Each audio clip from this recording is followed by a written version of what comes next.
Thank you, Governor Dugakis, certainly to your team as well. Thank you for the kind invitation this morning. Great to see everybody out. I do have some comments, both around the G7 summit that's going to take place this year and Canada's priorities. Also, I'll reflect a little bit of meetings that have just been taking place over the last couple of days. Before I begin, though, I do want to say that all Canadians were horrified by the attack that took place in Toronto 2 days ago. At the same time that the G7 foreign and security ministers were meeting in the city. Our thoughts and prayers are with those killed and injured and their families and friends who have to endure with the aftermath. Certainly, violence in its many forms is not immune to any nation or community. Summits are first and foremost about the world economy. Canada's G7 summit in Charlevoix next month is no different. We all know the G7 is not a supranational government, but it's an opportunity for the leaders of the leading advanced economies to meet face-to-face in an informal setting. They can agree to coordinate action to promote economic growth and agree on commitments and approaches to address global problems. Finally, as countries that embody like democratic values, this is a chance to address challenges to these values wherever they may occur. The primary focus of the G7 meetings is the economy. However, that word means so much more today than it did 25 years ago. New technologies and business models disrupt and turn upside down the economy, jobs, people's lives, and society. I need hardly to point out that the Boston innovation ecosystem right here is the epicenter of this economic and social transformation. Many over the past few years have expressed concern over the negative effects of the proliferation and expansion of new technologies on our economic and social fabric, including the best minds here at Harvard and at MIT. They acknowledge the enormous benefits, but they're concerned with the potential that the rapidity of social and economic change was outstripping our ability to adapt and manage the consequences. In my former life, I was premier of a province. It would be like Governor Baker here in Massachusetts. And one of the things that I often said in a very simplistic way is governments are used to dealing with this, things at the speed of sound, whereas the world is traveling at the speed of light today. And the reality that makes the regulatory perspective very difficult to keep pace with the innovation that's taking place. We now face the reality of non-state actors, transnational crime, and some countries such as Russia having exploited the new tools and platforms to undermine the very foundation of our democratic societies. But there's no point wringing our hands over this. We have to address the issue and propose measures. The G7 Foreign and Security Ministers meeting in Toronto just finished yesterday. The ministers issued the Toronto Commitments, which include a statement on defending democracy, addressing foreign threats. I would encourage you to go to Canada's G7 website to look at the specifics around it. In the closing statement, the ministers reinforced that robust democratic institutions as strong rules-based international order and respect for diversity create the best conditions for growth for everyone. The ministers reaffirmed their belief in open economies, open societies, and open governments in which inclusion, respect for diversity and human rights, and growth for everyone are valued.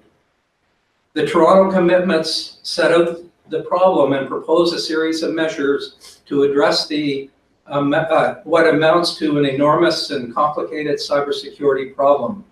The G7 ministers characterized the problem bluntly as a strategic threat to our society. The Toronto commitments suggest cybersecurity measures that commit to addressing the impact on democratic processes and institutions from foreign actors seeking to undermine them. Disinformation and the media, such as attempts to sow hatred and manipulate social discourse, and the actions of foreign actors using new technologies to suppress human rights, democracy, and fundamental freedoms. The document, also contains a number of strategies to reinforce society's defense and resilience against these threats, including the need for governments, civil society, and the private sector to work closely together.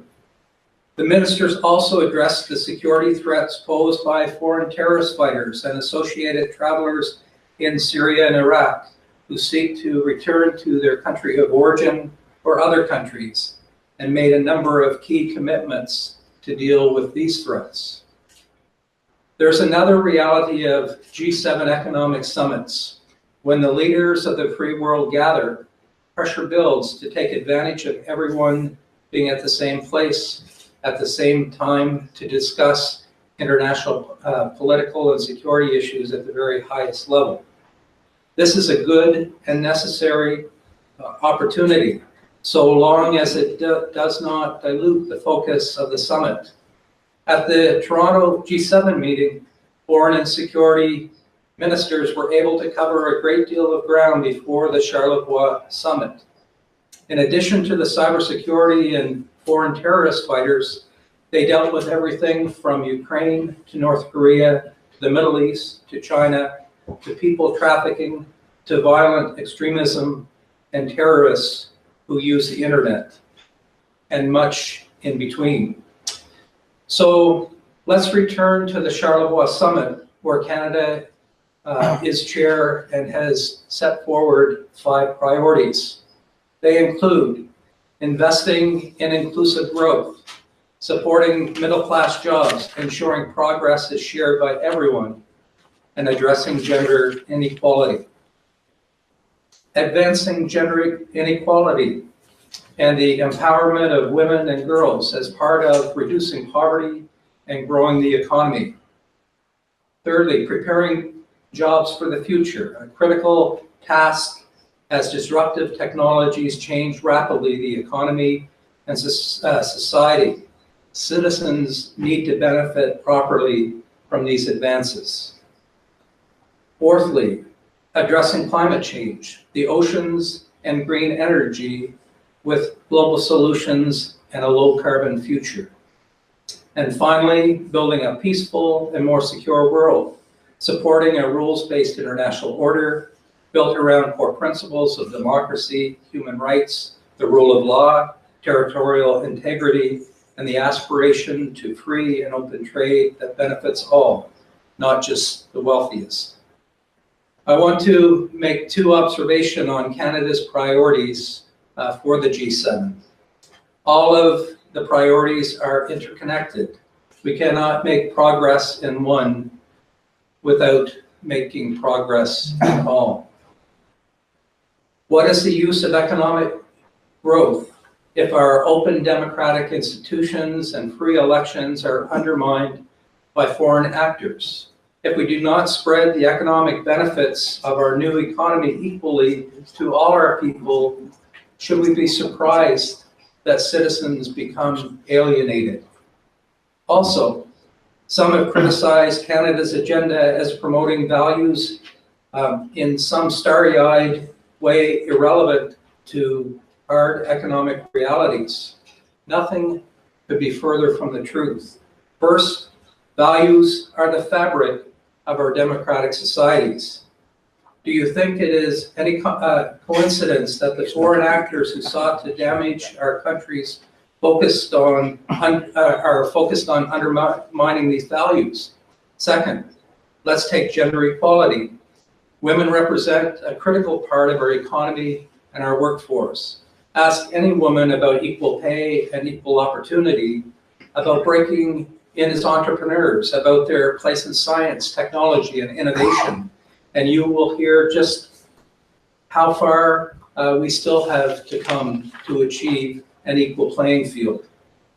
Failing to address this is not only wrong, it's and against principles of fairness and justice.